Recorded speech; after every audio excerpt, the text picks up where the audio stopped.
નમસ્કાર મિત્રો, ઉજ્જૈનમાં ખેડૂતોનો આક્રમક વિરોધ, ટ્રેક્ટર રેલી કાઢી દૂધ અને શાકભાજીનો પુરવઠો બંધ કરવાની આપી ચેતવણી। તો ચાલો જાણીએ શું છે માંગ।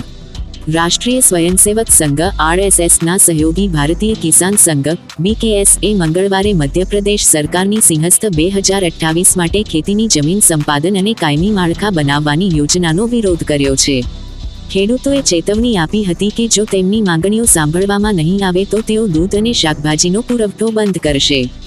વિરોધ પ્રદર્શનમાં ટ્રેક્ટર પર સવાર ખેડૂતોએ વરસાદથી નુકસાન પામેલા ડુંગળી અને સોયાબીનના માળા પહેર્યા હતા અને સિંહસ્થ માટે કાયમી માળખાના નિર્માણ પર પ્રશ્ન ઉઠાવ્યો હતો। બાદમાં તેઓ શહેરના સામાજિક ન્યાય પરિસરમાં એકઠા થયા હતા। સિંહસ્થ વિસ્તાર અને ઉજ્જૈન જિલ્લાના 17 ગામોના ખેડૂતોએ વિરોધ પ્રદર્શનમાં ભાગ લીધો હતો અને 15 મુદ્દાની માંગણીઓ રજૂ કરી હતી।